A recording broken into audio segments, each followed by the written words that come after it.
Հայ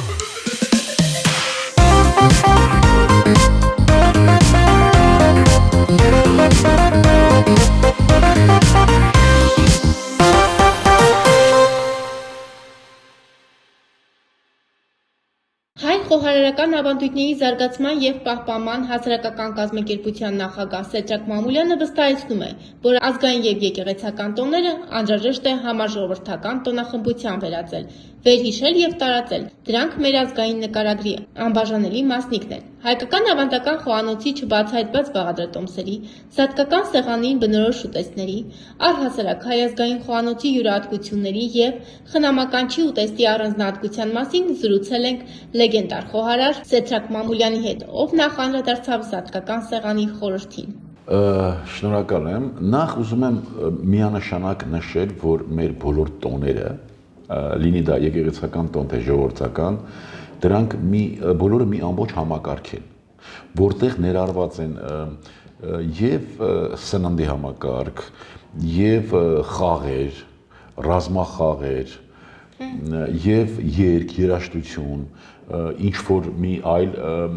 գեղարվեստական մաս, դրանք բոլորը մի համակարգ են եւ իհարկե բացառություն չի նաեւ զատիկը եւ զատկական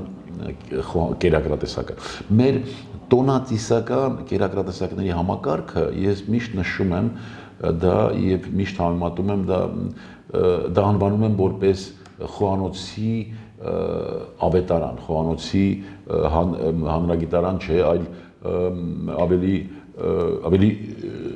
մի սուրբ բան, որովհետև մեր ազգային խոհանոցի հիմքը հենց որպես կայացած խոհանոց այդ տոնածիսական կերակրատեսակների համակարգն է։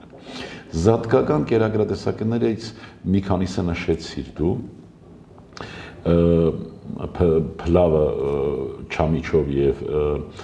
ընկուզեղենով, ձուկը, կանաչեղենը, վայրի ուտելի բույսերը, ձուն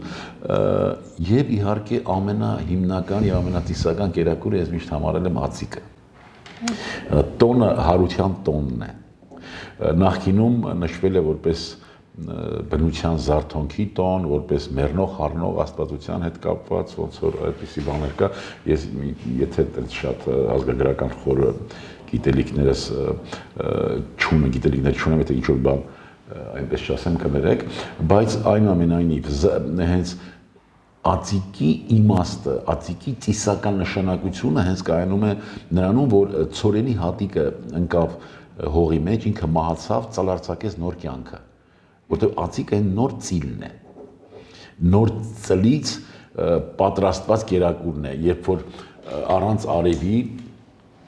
մի մութ տեղ ծլեցնում են ցորենը, մինչև 1-1.5 սանտիմետր երկարության, չի կանաչում, սպիտակ է մնում, այնուհետև հավանգի մեջ կամ սանդի մեջ ճզմում են, քամում, դուրս է գալիս շատ քաղցր հյութ։ Այդ հյութի մեջ պարբերաբար խառնելով լցնում են ալյուրը եւ եփում։ Եվ ստացվում է ծորացող զանգվածից մի քիչ պինդ զանգված, շագանակագույն մի զանգված, քաղցր եւ շատ օգտակար, հատկապես երեխաներին, հատկապես մանկական որպես սնունդ։ Բնականաբար եւ տեսեք զատիկը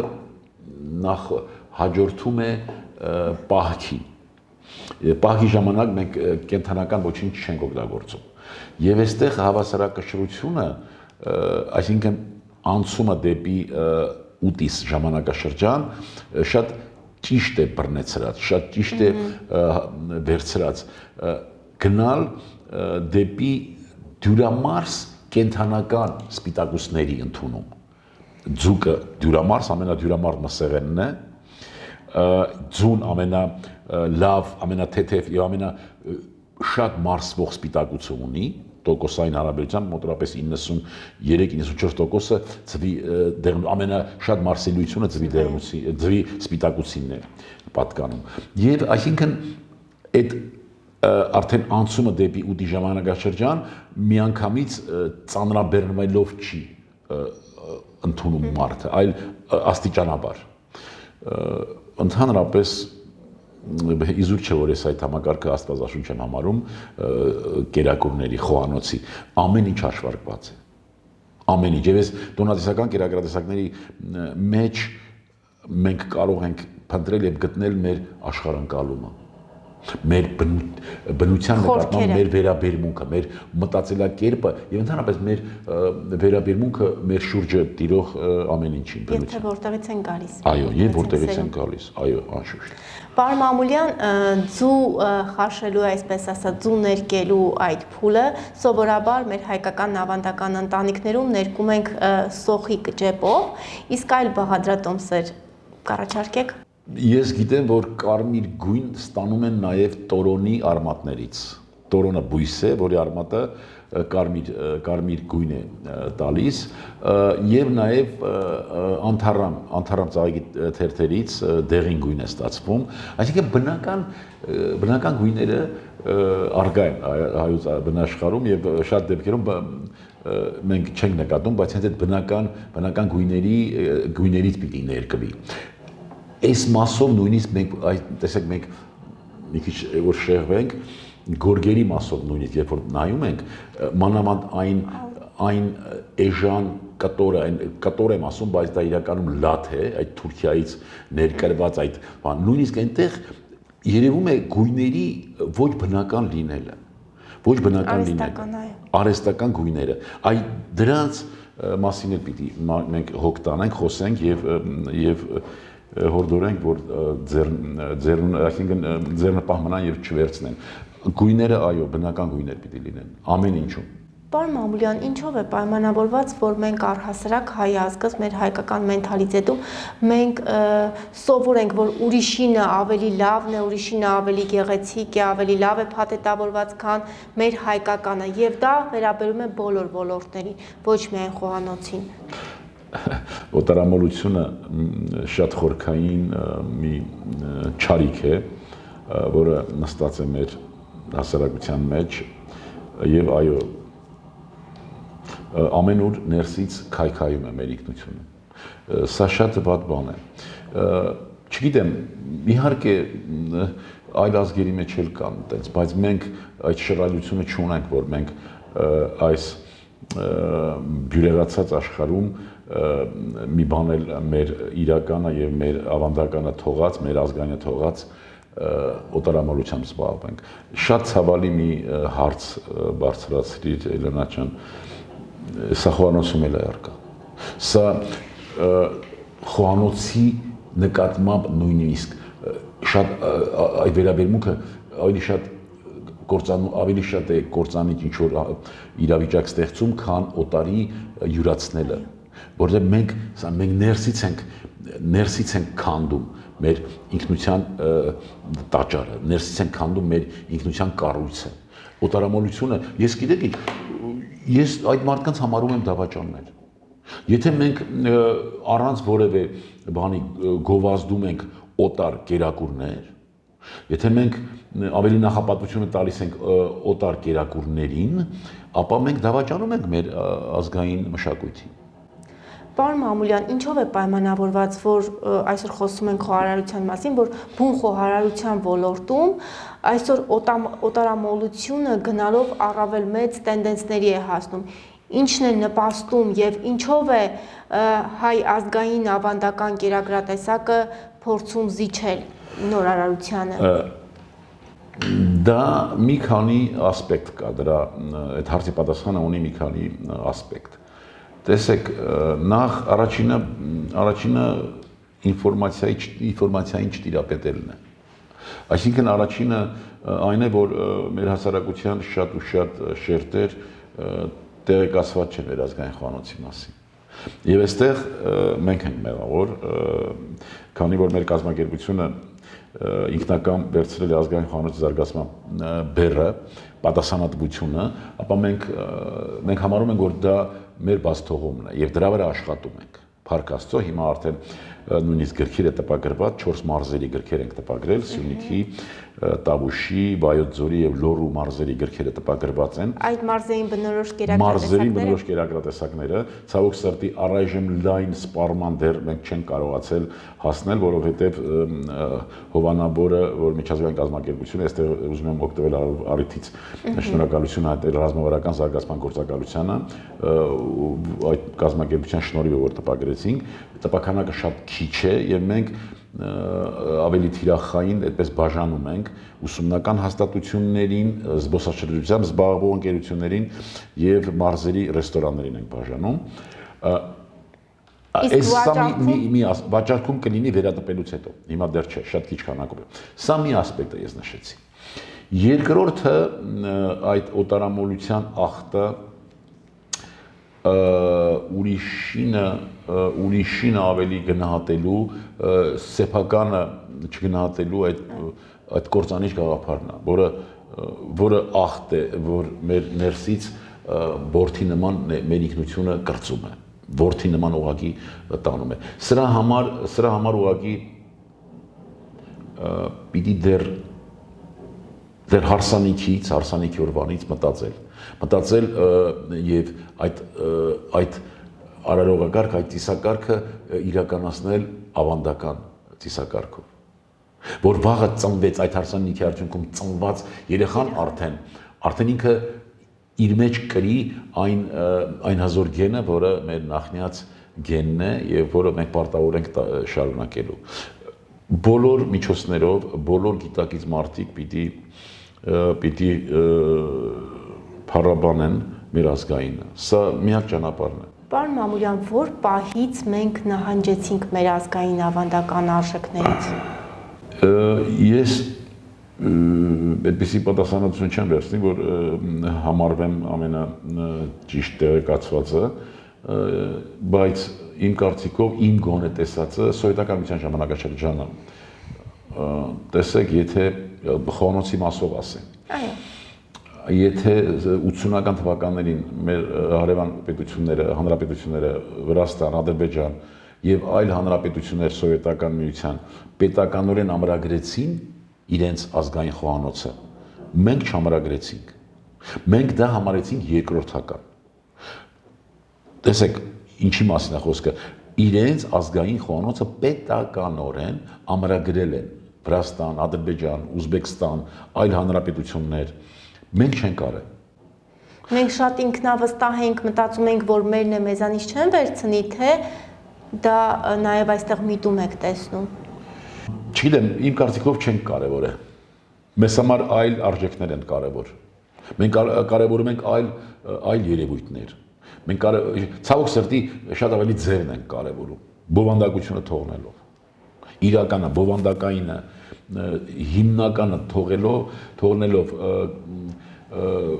բարձի թողի, մենք կարևորում ենք ձևը, ներկայանալի ինչ-որ բաներով, եւ չգիտեմ, չեմ ուզում միտում տեսնել, չնայած այս ինֆորմացիայի եմ տիրապետում մեր ազգային խոհանոցի գրքերի աշխատությունների մասով, որ օտար եւ հակառակորդ եւ թշնամի ազգի ներկայացուցիչների ձեռքում է հայտնվել, ես այդպիսի ինֆորմացիա ունեմ, դեռ 20-րդ դարի սկզբի 18-ական թվականներին կարծեմ Վրաստանի Թիֆլիսի քաղաքապետարանում հրդեհ է բռնկվում, որտեղ լինում է նաև 3 հատոր հայկական խոհանոցի մասին գիրք։ Դա Հովանես Կարնեցու հեղինակած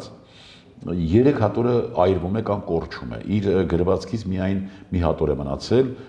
այն իր մեջ ներառում է 2500 բաղադրատոմս, մեծամասամբ իհարկե այս պահպանվածը վերաբերում է քաղցրավենիքներին, բայց այդ 3 հատորը այրվել է իբր։ Ես ունեմ տեղեկություն, որ այդ հատորները հայտնվել են ադրբեջանցիների ձեռքում։ Խոսքս 20-րդ դարի, այսինքն 1918-ական, մինչև 10 թվականների են կարծեմ հրդեհ է բռնկվել, այդ թվականների մասին է։ Ես միտումի մասին եմ խոսում, այսինքն միտում տեսնում եմ, թե չէ։ Ես միտում տեսնում եմ իհարկե, քանի որ շփվելով եւ պահ կամ առիթից առիթ հարաբերվելով նաև մեր օպոնենտների, հատկապես Ադրբեջանի ներկայացուցիչներից իրենց այդ ներկայացուցիչի հետ իր ամբարտավան վերաբերմունքից ես զգում եմ, որ ինքը տիրապետում է մեր խոհանոցի, շատ են զբաղվել մեր խոհանոցով եւ տիրապետում են ինքը նույնիսկ ամբարտավան այդպես հայտարարություն մի անգամ արեց, ասեց եթե դուք ուզում եք ես կօգնեմ ձեր խոհանոցներ կվերականգնենք։ Ըստ երևույթին հենց Ես չգիտեմ արդեն դա հիմա ինչի մասն է։ Խոսքը առաջացավ այդ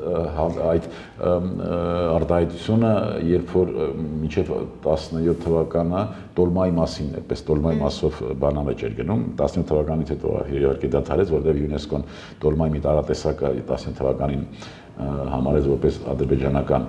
մշակութային ժառանգություն կամ Ադրբեջանի տարածքում, այսպես օգտագործել, այսպես է կարծեմ ձևակերպած։ Բայց ես գիտեմ, որ այդ մարդիկ աշխատում են, ուսումնասիրում են, նույնիսկ հետևում են մեզ։ Ես եւս մի երևույթի մասին խոսեմ, այդ հետևելու մասին։ Շատ երբ որ ինձ հարցնում էին մեր ազգային խոհանոցի հատկապես այն կերակրատեսակների մասին, որոնք վիճահարույց են համարվում մեր հարևանների կողմից, ինչ պիտի անենք, ոնց պիտի անենք, ես բանաձևը մեկն էի տեսնում, նախ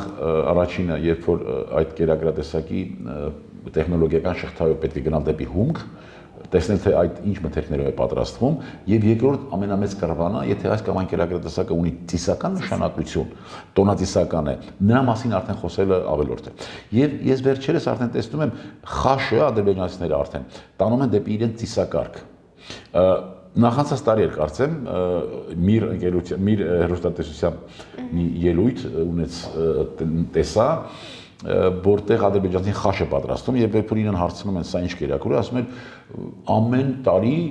հունվարի 1-ին մենք խաշ ենք պատրաստում։ Այսինքն իրենք արդեն խաշը տանում են դեպի ծիսակարգ։ Դե փորձելը բան չի, խաշը եւ վրացիները եւ Վրաստանը պետականորեն ամրագրված է որպես վրացական կերակրատեսակ։ Խաշի, բայց պատրաստման ձևը մի քիչ փոխել են։ Մի քիչ փոխված են։ Եվ ադրբեջանցիները էլ հավակնություն ունեն դրա յուրացնելու, կարծեմ իրենք են ամրագրել։ Այսինքն խաշը սերում է Վրաստանից, հետագայում իրանք ամրագրել են որպես իրենց ազգային կերակրատեսակ։ Բայց մենք ինչ ենք արել։ Մենք համարում ենք դա աղքատների կերակուր, ճիշտ է թե չէ։ Մենք փոխանակ դա ասենք, որ դա ծիսական կերակուր է։ Եվ ուսումնասիրենք մարդը, որ խոսում է, ով որ կարծիք է հայտնում խոհանոցից, պիտի ինֆորմացիա ունենա։ Իսկ խաշը իրականում ինչ կերակուր է։ Խաշը ծիսական հարսանիքի խնամականչի կերակրատեսակն է։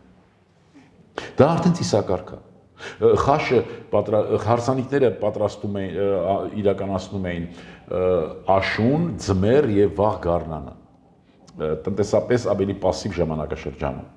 Եվ հարսանիքի ավանդույթները եթե տեսնում ենք, մենք նախորդ օրը այդպես միսը կտրելու օրն է, այդ միսը, այդ մսացուի միսը հարսանիքի օրը օգտագործելու, այնուհետև ոտքն ու գլուխը մյուս օրը պատրաստում էին եւ խնամիներին կանչում էին, որպես խնամականչի կերակուր է հանդես գալիս։ Դա արդեն ծիսակարգ է։ Բայց ցավոք սրտի մենք բոլորս կարող ենք արտահայտվել ամեն ինչի մասին։ Իդեպ պարոն Եվ ասել, որ դա աղքատների կերակուր է։ Ու վերջ։ Ձեր զրույցի ընթացքում ես ուշադիր լսում էի, երբ դուք նշեցիք, որ հարևան, թշնամական երկրի խոհարարները փորձում են մեր ուտեստները իրենցով անել, ըստ էության, հարց առաջացավ, այն նշում են, որ սպորտը, երկարվեստը, մշակույթը, խոհանոցը ազգություն չի ճանաչում եւ հարցս հետեւյալն է ձեզ, որպես հեղինակավոր հայ ազգը ներկայացնող խոհարար։ Արդյոք այդ թշնամանքը խոհարարական տարբեր միջոցառումների ընթացքում արտահայտվում է, թե դուք եւս կիսում եք այդ տեսակետը, որ խոհարարությունը ազգություն չի ճանաչում եւ այդ պահին ոչ դուք եք համարում, որ նա թշնամական երկրից է, ոչ էլ իրենք։ Ես միշտ այս հանգամանքի մասին արտահայտվել եմ հետեւյալ կերպ։ Ինձ համար աշխարհի ամենաբարի եւ ամենախաղաղասեր հանրությունը դա խոհարարների հանրությունն է, բացի Ադրբեջանից։ Այնտեղ ամբողջությամբ քաղաքականացված են։ Կան լավ խոհարարներ, մենք շփվել ենք, որոշ մարդիկ իհարկե բոլորին հնարավոր չի ասել, բայց այնտեղ քաղաքականացված են եւ եւ այլ կերպ հնարավոր չէ իմ կարծիքով, որովհետեւ նրանք նաեւ խոհանոցի միջոցով են ուզում այստեղ իրենց գտնվելը բնական համարել։ Խոհանոցի միջոցով են ուզում համարել բնական եւ իրական, այսինքն իրենց քոչվոր չլինելը, տեղաբնիկ լինելը խոհանոցի միջոցով են ուզում նաեւ ապացուցել։ Իհարկե դա այդպես սին նպատակներ են, որոնք ոչ մեկը չի հավատա, բայց այնուամենայնիվ խոհարարական հանրությունը աշխարհի ամենաբարի ու ամենալավատես հանրությունն է։ Մենք շատ ենք հանդիպում տարբեր ազգերի խոհարարների հետ եւ միշտ այս գաղափարը ես առաջ եմ տարել եւ միշտ ընդունվել է։ Եվ կես կատակ կես լուրջ նաեւ ասում եմ, որ եթե աշխարհը ուզում է խաղաղություն ունենա, ապա աշխարհի կառավարումը պիտի հանձնել խոհարարներին։ Եվ աշխարհը կլինի եւ գեղեցիկ, եւ առողջ, եւ խաղաղ։ Պարոն Մամուլյան, մեր հետևորդները նաև մեկ հարց էին ուղարկել, որ ցանկանում էին հնչեցնել հաղորդման շրջանակում։ Հարցը հետևյալն է. առհասարակ կա տարածված տեսակետ, որ տղամարդ խոհարարը շատ ավելի համեղ է պատրաստում, քան կին խոհարարը։ Այդ դուք լինելով տղամարդ խոհարար եւ հայտնի խոհարար, լեգենդար խոհարար, կիսում եք այդ տեսակետը։ Այսինքն մեր կանանց կողմից եք, թե իրականում տղամարդկանց, որն է օբյեկտիվ իրականությունը։ Այստեղ կա մի հետաքրքիր հանգամանք։ Այն օրգանները, որոնք պատասխանատու են համահոտային հատկանիշների համար, եւ կանանց մոտ եւ տղամարդկանց մոտ նույնն են, բնականաբար։ Բայց որպես նրանց զարգացվածության մակարդակ, տղամարդկանց մոտ մի քիչ ավելի զարգացած է, բայց այս բայցը ամենակարևորն է։ Կերակուր պատրաստելը ֆիզիկական աշխատանք չի միայն, դա հոգևոր աշխատանք է։ Եվ պատրաստողի տրամադրվածությունից է կախված կերակրատեսակի հաջողությունը։ Իսկ ով կարող է պատրաստել համեղ տատիկից կամ մայրիկից առավել իր երեխայի կամ թոռնիկի համար։ Ոչ մեկը, որովհետև կերակուր պատրաստելը այդ իր ներսից այդ բարություն կամ իր ներսից սեր ներդնելն է։ Որ մի տղամարդը կարող է մայրիկի չափ սիրել իր զավակին կամ ընդհանրապես աշխարհը, ոչ մեկը։ Այս հարցի պատասխանը Ճիշտ է, առհասարակ ասում են, որ մայրական սիրուն ոչինչ չի փոխարինի, բայց հայրական սերն էլ ունի լրիվ այլ առանձնահատկություն, լրիվ այլ